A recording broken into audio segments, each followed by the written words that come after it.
This episode of Back to the Roots podcast is brought to you by Byron Seeds.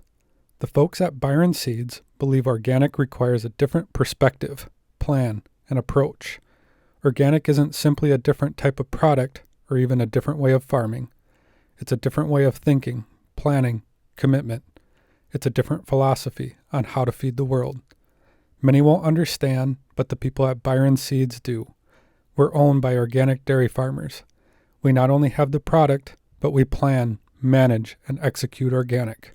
We speak your language, we share your struggles, and we laud your successes. Organic isn't a way of doing business, it's a community. We learn from each other. We're in this together. We'd be glad to talk cropping plans, management systems, the road to profitability. We understand what you're trying to do. We're farmers just like you. Visit us at byronseeds.net or give us a call at 800-801-3596. And thanks to Byron Seeds. This episode is also brought to you by Soil Biotics. Soil Biotics PHK is a dry granular organic product used in pre-plant and post-emergence applications to enhance the uptake of nitrogen and promote the conversion of other nutrients into forms available to plants. It contains a proprietary carrier blended with humates. Soil Biotics is offering a discount on PHK for orders placed in March to ship no later than April 30th. Receive $30 off per half ton or $60 per full ton. Orders must be placed in full ton or half ton increments in order to receive the discount. Call 815-929-1752 or visit soilbiotics.com to learn more.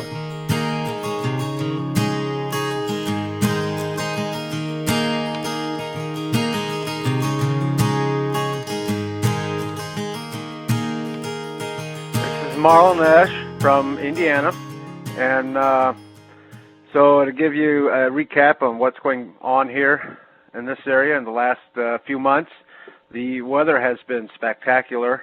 We are dry for March. We have been dry since September, and so being dry in March sort of worries me a little bit. It's unusual to see the dust fly as we're driving up and down the farm lane. But the local meteorologist accurately predicted a mostly dry and mild winter, and with a good chance of heavy snow and a cold snap in late winter, and they were pretty accurate with that. So what gives me hope is that they're predicting for the spring an average or above average moisture for the spring. So we'll see how that all pans out. But in the area here, there's a few guys out in the field doing some plowing and so forth. Not a whole lot. On our particular farm, we, as I explained 2 months ago, we milk approximately 50 cows, and in that 50 cow herd, we've got the herd split in two groups. One group of 25 cows calves in the spring, and the other 25 cows calve in the fall. And calving season began in earnest here in late February, and things are really going well as far as calving is concerned. The fresh cows are milking really well, and for myself, the success of the calving and how well those fresh cows milk is simply a report card of how well we managed 2 to 3 months prior to the calving season, how well we managed our forages and how good of a job we did in allocating the right forages to the right groups of animals. And I guess I'm going to get into that just a little bit here. So we take samples in the fall, and then we allocate the forages accordingly to forage samples, such as, I guess, for instance, we watch for high potassium feeds, and we try to keep those feeds away from our dry cows, or we will mix them in and try to dilute the potassium out a little bit with corn silage or some other dry cow hay that's extremely low potassium. And then we also watch for high nitrogen to sulfur ratios, and So before I really get into this, years ago, 10, 15 years ago, I was following Gary Zimmer somewhat, and he would periodically make the comment that if I want to feed somebody's cows as a nutritionist, the first group of cows I want to feed is the man's dry cows. And that got my attention, and so we focus on dry cow feed, especially during the winter. So we watch for high potassium feeds and I don't have those big letters behind my last name, so I really can't talk in scientific terms here, just farmer terms. So some of these thoughts may not be totally accurate, and so take them as broad statements, I guess. But for high potassium feeds, if we're going to feed a lot of that to dry cows, we're setting ourselves up for metabolic issues, retained placentas, milk fevers, ketosis, anything that can turn a freshening period into a nightmare can come from high potassium hay. And also with the high nitrogen to sulfur ratios, those ratios, the nitrogen to sulfur ratio is not something that we're going to find on forage samples, and we have to do the calculations ourselves. And I'm going to explain that a little bit. It's basically the protein in the feed divided by 6.25, and then divide that by the sulfur. That gives you the nitrogen to sulfur ratio. Basically, it's telling you how many parts nitrogen it is to 1 part of sulfur. And so just for example purposes, I'm going to use real numbers. So let's say we have a protein of 23%. So we're not going to be calculating in percentages. We're going to be calculating strictly with numbers. So we're going to take 23 and divide it by 6.25, and that equals 3.68. That number tells us the amount of nitrogen in the feed. And then we take that number, 3.68, and divide it by 0.35. 0.35 is the amount of sulfur in that feed, so to speak. And then that equals 10.5, and that is saying that there are 10.5 parts of nitrogen for every part of sulfur. So those numbers hold true if the protein is 23% and the sulfur is 0.35. And though that's a moving number, if the protein goes higher, the sulfur needs to be higher. As the protein drops, the sulfur can drop as well to stay within the means. The number that I'm looking for is, so we had a number of 10.5. That number is perfect. I like to see that number between 10 and 12. If it goes lower than 10, it's not such a big deal. As if it goes beyond 12, then we start getting what they would call incomplete proteins or funny proteins, and that also will cause metabolic issues. So high sulfur along with high nitrogen to sulfur ratio, high potassium along with high nitrogen to sulfur ratios can cause train wrecks during calving season. So we watch that pretty closely. For dry cows, we're watching that. We try to have dry cow feed on hand from the farm, but we keep in mind that we are prone to high potassium feeds, and so we try to dilute it out with corn silage, or we buy in some low potassium hay. The nitrogen to sulfur ratio, same way. We're not perfect here. We try to keep it within means, but if it is high, at least we take forage samples, then we know what we're working with, and we try to work with the feed that we have, maybe buying in some to dilute it out, as I said. So that sets us up for a successful calving season. And then if we are buying in feed for the lactating cows, we also watch that nitrogen to sulfur ratio and the calcium levels. The calcium levels I'll talk about a little bit here. We like, if it's a mostly legume feed, we like to see that calcium above 1.5, at 1.5 or above. And usually, since calcium is the trucker of all nutrients, usually if the calcium level is that high, all the other nutrients are going to be adequate, usually. And that means that the nitrogen sulfur ratio will probably be in tune with everything else. If you're at 50% grass, it's hard to get that calcium above 1.2. but it can be done. So we like high calcium feeds. We like the nitrogen sulfur ratio be within means, because when we feed our dairy cows with high quality hay, and we have, for instance, a high protein feed that at, let's say it's 26%, but the nitrogen and the sulfur ratio is in 13, 14, or up to 15, that feed will only feed like, I'm going to say maybe 18 to 20% protein. You're not going to get the full 26% protein value out of it. The excess protein, so let's say it's only going to feed like an 18%, the other 8% will not only will the cow not utilize that protein, it will turn into it will stress the endocrine system, which basically controls how well the cow's peak in milk production, how well she breeds back, hoof health, and on and on and on. So not only does she not get the protein, it basically slows her down.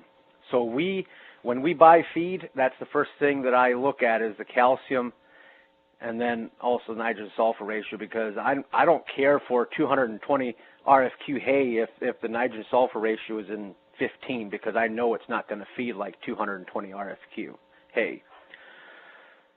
So we that's what we do this time of year, and is we're in the calving, and like I said, the report card that we're seeing today, the results we're seeing today is a report card of how well we allocated feeds, how good of a job we did in bringing in the right feeds to set up ourselves for a successful calving season and transitioning the dry cows to the milking herd. So by keeping some of these points in mind during the winter,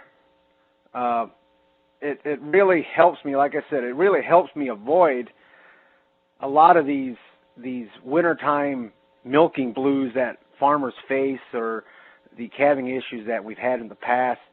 I've had my share of retained placentas and milk fevers, and cows not wanting to milk on the feed that we're feeding them, having lackluster production, and it just takes the joy out of farming. And so that's what we focus on. And then I guess the biggest Marlin? point, yes. If I could interrupt here just for a second. So if you're focused like that with the dry cows during the winter, is it harder to manage that nitrogen sulfur ratio during the grazing season for your fall freshening? So since when we start grazing, the nitrogen to sulfur ratio doesn't really bother me as much because of grazing. I think it's still important, and I think that may be why some of us see high mun levels during the grazing season. But I think it's a different because the cows have the ability to sort of choose if they're grazing. And so they almost have a way of balancing that thing out if they have fence rows to pick at and so forth. Okay. So I really don't, Interesting. during the grazing season, we're basically, the dry cows are on full pasture, and they may be getting a little bit of dry hay, but very minimum. Very interesting. It is. It's fun. And so I guess getting to the bottom of this is the biggest thing that I like about watching these things is that if we have the right amount of high quality forage in the balanced proportions available for our cows as they're freshening in March and late February into mid-April, if they have the ability if they have the access to high quality forages in the right proportions of calcium and sulfur and protein and all the stuff that I didn't even mention, there's protein solubility and fat, all that stuff that I just know enough about to be dangerous, really. But if they have access to that, when the cows hit grass, on our farm it's usually mid-April to late April. This year it may be just a tad bit earlier. That's when things really get exciting. And it's amazing how they explode in milk production without losing body condition And it just, I tell you, it just gives me goosebumps even talking about this. I'm looking at the calendar and I'm counting the weeks. We're approximately about 4 or 5 weeks away from that, and I'm looking forward to it. And it just makes the turnout so much more fun. And in the past, we almost held our breath. So we would have calving season begin in late February, and we were doing okay. We had most of the cows would freshen without any issues, but a lot of times we would have retained placentas here and a milk fever there, and we always had a bunch of vet supplies in the cabinet ready for the cows that we're not going to cooperate per se. But and we would always be holding our breath, thinking, boy, when we hit grass, all the problems are going to go away. And they do. Grass helps, but grass cannot make up for the mistakes or the mismanagement that we had in October, November, and December when we chose what to feed different types of cows. So the better we do the better manager that I am in November, the more benefit I get out of the grass in late April and into May. So that's where we're at, and we're looking forward to that time. Is it getting a little bit green out there too? It is. We always plant a winter grain of some kind. Last few years it's been winter rye, and that is green. That is green. Not a whole lot of growth going on yet, but definitely the fields changed color yesterday. So yesterday we really saw that come through, and then today we still got sunshine. We're probably going to hit 55, 60 degrees, and I would imagine that we're going to start seeing a little bit of growth. And before long, if this keeps up, the grass is going to have that little bit of shimmering going on when the wind blows, and that's when we really start to feel the increase in the heart rate. Mm-hmm. Absolutely. Yeah, it's been just a beautiful couple of days here. Things are greening up, and boy, I'm a little bit worried. We're really dry, same as you are. But I tell you what, 55, 60 degree weather in March is really hard to beat. It is. I guess they're calling for some snow here. I want to say first part of next week, and 30 degrees. So that's definitely going to put a damper on things. But this is still great weather, and you can just see the cows pick up in production if we have days like this where they can get out and soak up some of that sunshine, which basically converts to vitamin D, and it's just great. It's been a great winter. Yeah. Well, Marlin, thank you so much for your update. I really appreciate it. You are welcome, and we'll see you all in 2 months. Hey, this is Chris Hoffner in North Carolina. And since the last time that we were on the podcast, it has definitely, spring has sprung. It is March the 12th, and 75 degrees. I got on shorts. The grasses are finally growing. Last year we started grazing January 1st, which was absolutely insanely early. But this year, we're probably more like the way it normally is. We started grazing we ran out of silage on March the 1st, and we started grazing March the 2nd. So we still have baleage and alfalfa and hay and all that, but we ran out of corn and sorghum silage. So we decided to go ahead. And the grass is not, it's early. But we're grazing on annuals, mainly. I have a big mix of different plants that as far as our annuals that we plant. This is what we're on today is triticale, oats, ryegrass, balanza clover, Austrian winter peas, crimson clover, and radishes and turnips. We give them a big salad bar, and the triticale in it is what's really taken off. The clovers are still a little behind, but that's okay. It's still March the 12th. Really, really fortunate. We're also this winter has been one of the craziest, nastiest winters we've had in a long, long time. And we actually got rained when we were planting alfalfa in the fall. We got rained out, and half the field was planted and half wasn't. And today, Dad and my son's working ground. We are going to plant spring alfalfa hopefully this evening, and we'll see how that goes. We have done that in the past. It works sometimes it doesn't. It just depends on how dry it gets here in the summer and if the alfalfa's got its roots established. But for right now, everything is on go. I spoke with Sam Dobson earlier. He's running around like crazy, putting out chicken litter and getting all his springtime stuff done, and everything's on wide open. Conventional guys, they're already out spraying Roundup and killing stuff already.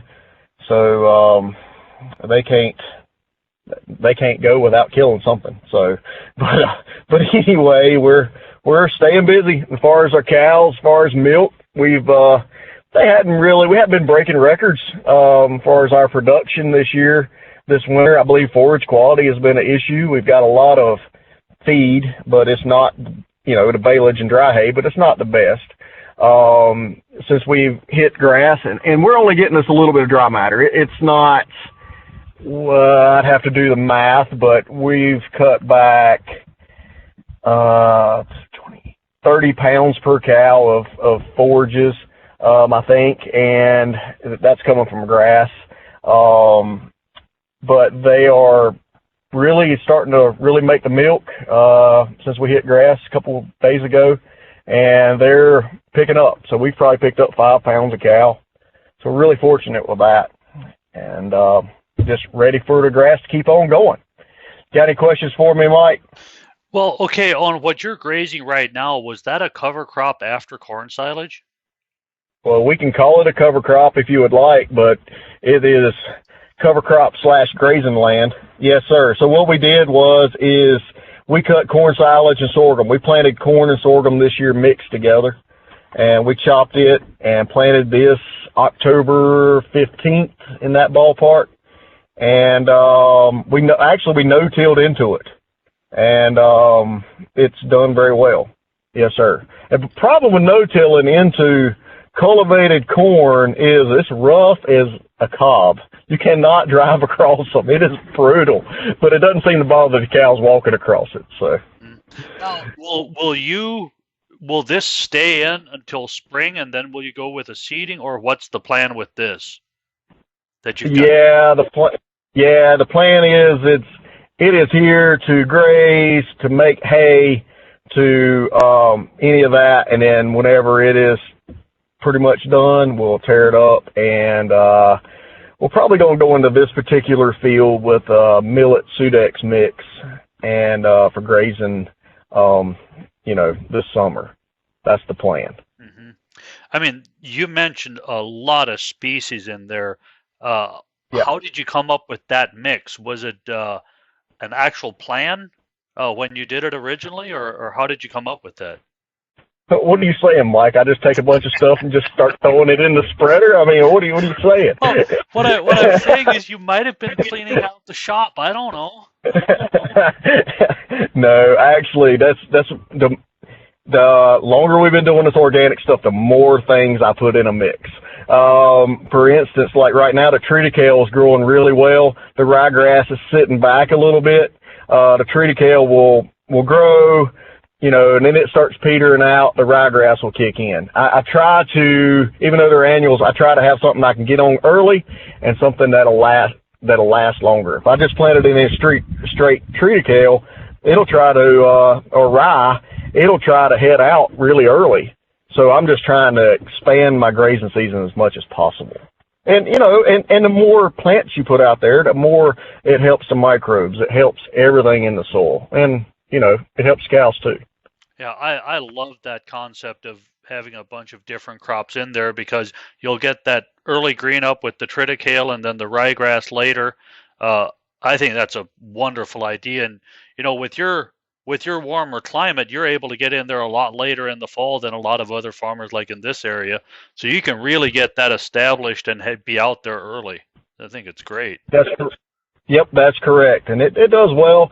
I mean, our summer times do get kind of brutal around here, but so we got to take advantage of when we have decent weather, and so that's kind of what we're doing. And we have actually in the past we have done a lot of cover crops, and plant them in the fall and roll them, no-till into them. We've worked them up. We've done all the above.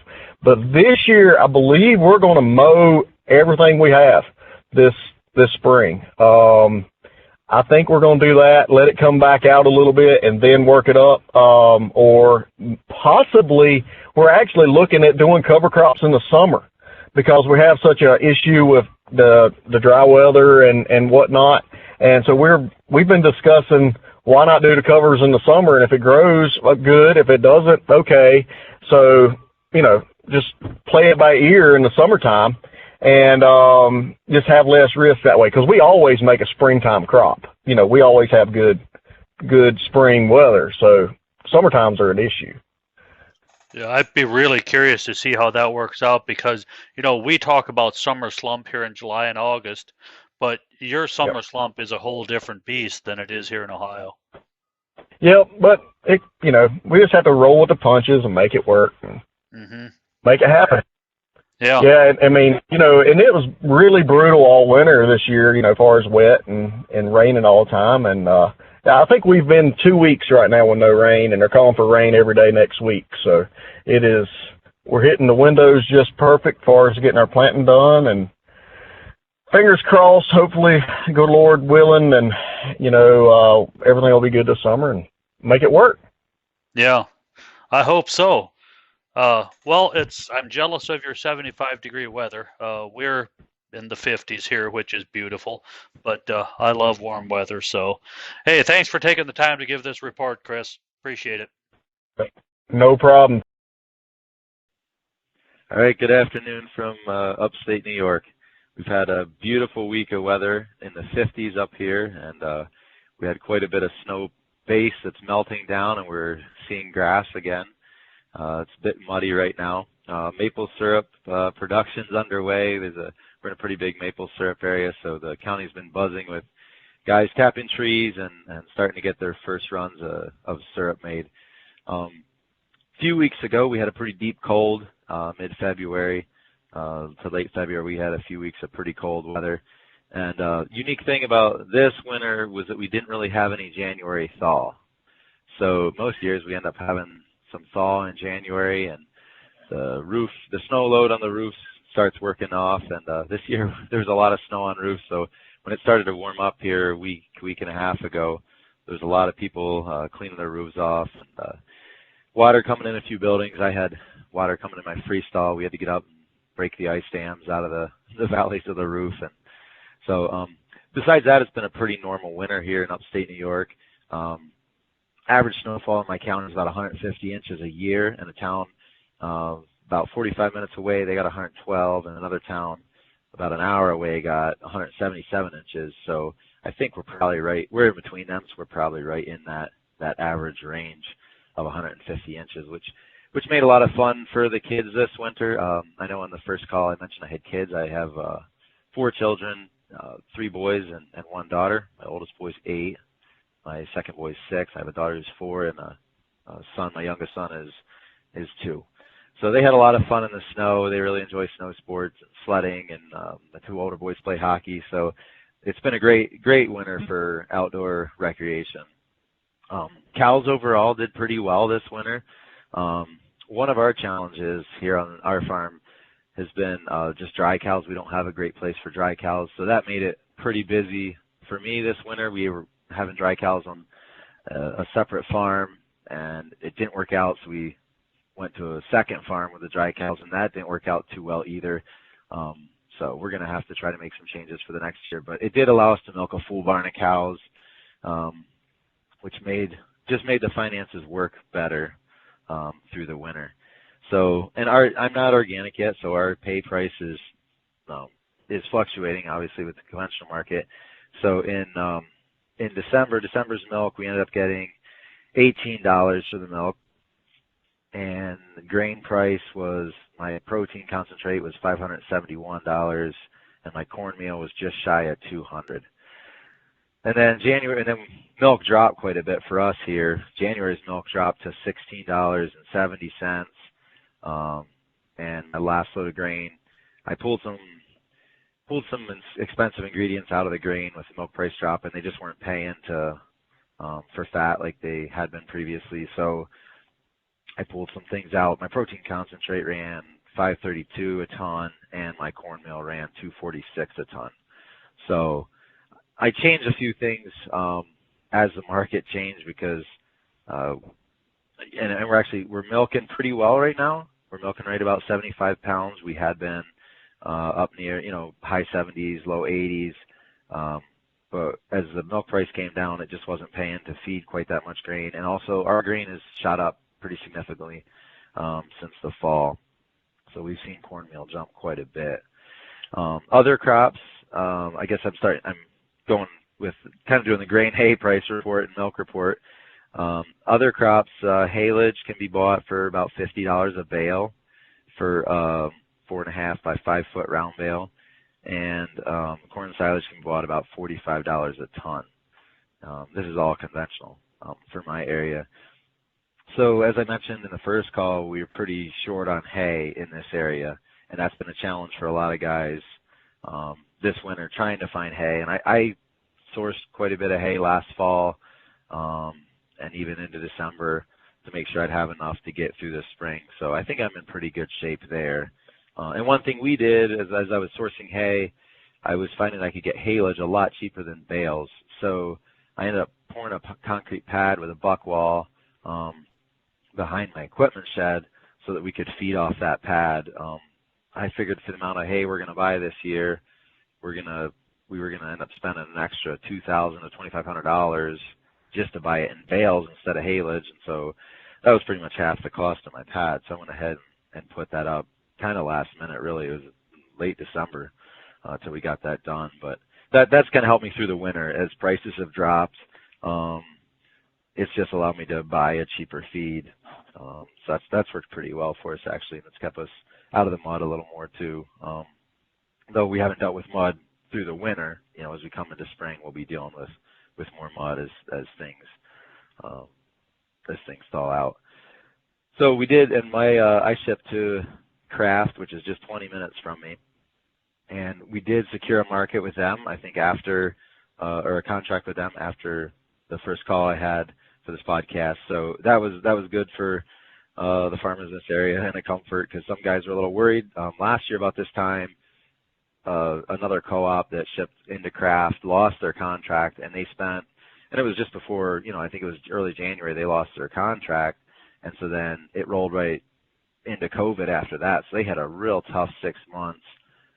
They were dumping milk and trying to find markets for the milk, and finally they did get things ironed out. But a lot of guys in our co-op were a little bit nervous coming into this year, just curious what Kraft was going to do and whether we'd get a contract or not. So we were real glad to see all that get squared away there in January.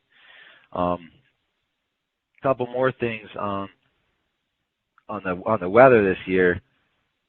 We did get, as I was mentioning, we didn't get much of a thaw. So that was actually I like that for the cows. Like, the weather was pretty consistent.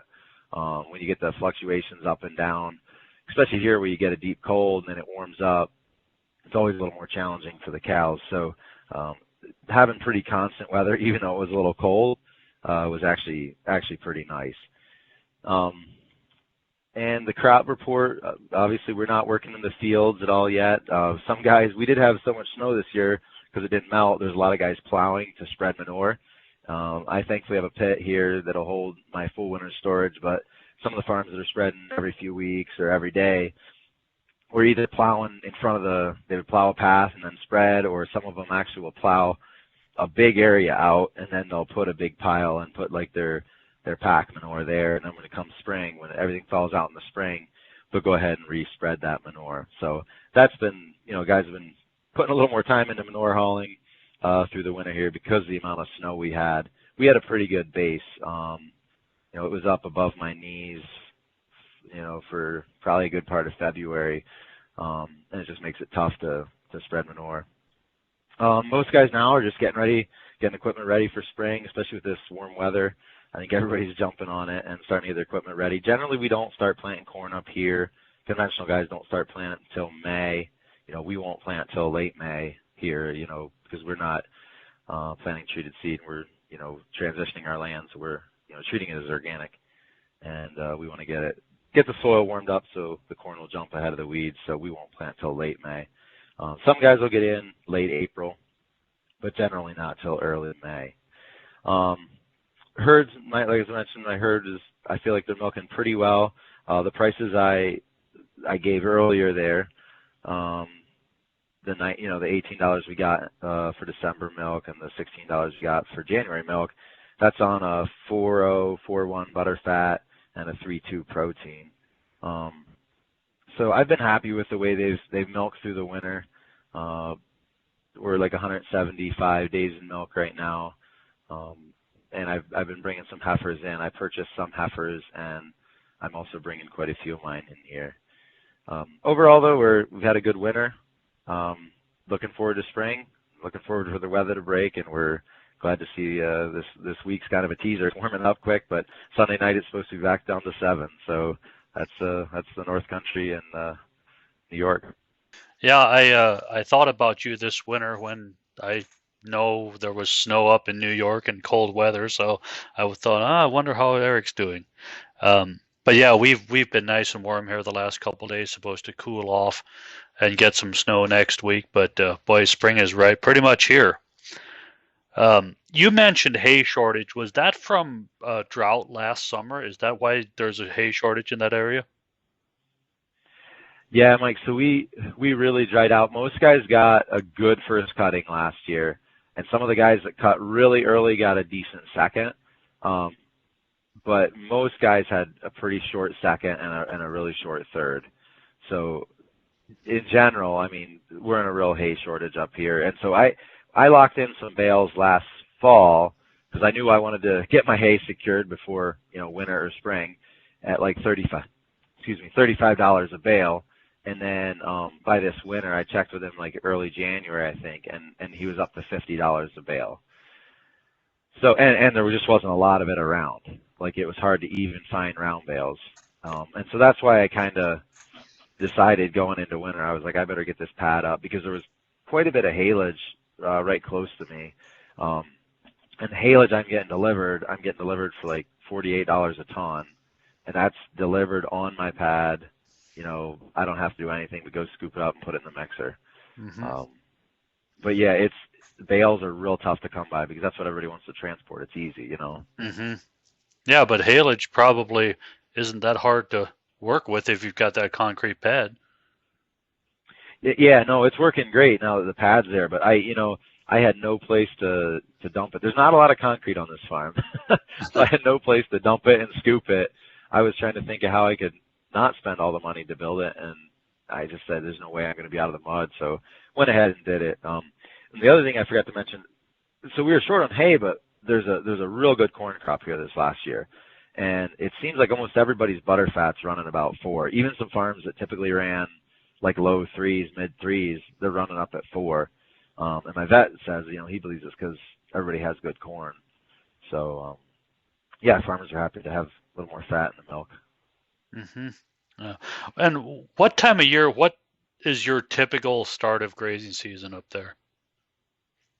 So typically I'll bring cows back May 1st here, first week of May, maybe 2nd. I pushed it off a little longer last year because it's still a little muddy sometimes, like 1st of May, and the grass isn't really taking off. So it's probably honestly healthier to wait till the end of the first week, maybe even the 2nd week of May, so that they're not wrecking the paddocks quite as bad and it's just not as muddy. So that's pretty typical, I'd say. Mm-hmm. And you're probably still frozen, but so did you get enough snow to replenish the dry weather from last year? I think, I honestly don't know. I think it's helped a lot because we got a pretty average year of snow. They've had a couple years that were a little bit shorter. But I would guess, I think it's helped. I would guess our water tables are still down a little bit. That's just my guess. I don't know. Mm-hmm. Yeah. Yeah, I'm looking forward to your next month's report once spring is in full swing. Uh, you know, I just talked to Chris Hoffner, and they're grazing, and Oh they're in a man, different world. 75, he's 75 degrees and wearing shorts. So you're not quite sounds there beautiful yet. right now. No, that'll be June for us. So Yeah. Yeah. Well, hey, Eric, thank you so much for taking the time for your report, and I look forward to talking to you next time. sounds good. Thanks, Mike. Hi, this is Corby Groen. I'm in Lynden, Washington. Um, Out here, it's been starting to get a little nicer weather. We're getting close to 60 degrees during the day, close to freezing at night a lot of times yet. So the grass really hasn't started to pop yet. But this last week, we've been pumping liquid manure. Most of our manure is stored in a 1 million gallon lagoon, and I pump it with a traveling gun on a evergreen hard hose reel. So we pumped all week. We probably covered around 45 to 50 acres so far this week. And then 2 weeks ago, we had a little stretch of weather too, and it covered 15, 16 acres then, but then we had a kind of a rainy week in between. It's always good to get this manure out as early as possible. It really seems to make a difference in the yield throughout the year. So that's how we apply manure to all our home pastures. And then once I'm done hitting everything connected to the home farm, we'll start hauling manure down the road. Cows are still in the barn for now. They're starting to come up and milk a little bit as we've had some fresh cows. We were pretty high days in milk. Actually had almost 29 dry cows. We were only milking 82 cows through the parlor. So it was this milk check is going to be a little rough, being February, the short month, and a little short on milk. Other than that, yeah, we're just trying to get manure out and get ready for spring. And when do you normally hit pasture? Usually the first week of May is how it's been the last 10 years or so. Sometimes it's mid-April, but I like that first week of May. Sometimes if I send them out earlier than that, we will get, 10 days of just cold, rainy weather, and the grass stops growing, and cows get ahead of the rotation, and I end up having to lock them up in the barn, and then I just get a really up and down milk production. So I kind of like the first week of May. And so when do you start with your first crop hay? So we do a first cutting of mostly, we call it silage. I think you call it haylage out there, but we chop it and put it in a concrete bunker silo, and that's usually mid-May. I would say second or third week of May. Our ground is kind of a heavy clay, and so a lot of people will have theirs in before we do, but if we try to get out there much earlier, we just make a mess. It's kind of surprising to me that, if you look at the Midwest and you look at New York where Eric Beiler is, and, pretty much everybody is within 2 weeks of each other hitting pasture, and unless you go way south. Yeah. But your rainy season, is that right now? Yeah, we're just kind of coming to the end of it, but it's weird because it can just come right back, and we can have, there's been some years where I would say in like 2010, I think I remember, we went out and tried to mow 3 times and just kept getting stuck. So we didn't get first cutting off till like the 10th of June. But yeah, that's been few and far between, but it can, just get rainy and kind of cold here at any time again. So you just kind of, look for windows. What is your temperature, your daytime temperature right now? I'm guessing it's like 55 degrees when it's sunny out, something like that. And then, the last few nights it's been clear. So the clearer it is, usually the colder it is at night. So it's, 33, 34 degrees at night. It's been beautiful sunshine, but you kind of got that cold March wind going on right now. Mm-hmm. And I'm guessing you have a damp breeze coming off of the ocean right where you are. Yeah, it can be. Not as bad as we're about 7-8 miles from the ocean, but like I have a friend who farms right on the ocean, and they really have that cold wind at this time of year. Okay, well, hey Corby, I really appreciate you taking the time to give us an update of what's going on, and spring is right around the corner, and I look forward to the next report you have from the state of Washington. So, thanks for taking the time. Yep, thanks, Mike. This episode was brought to you by Soil Biotics, providing full circle improvement for soil health and plant growth naturally.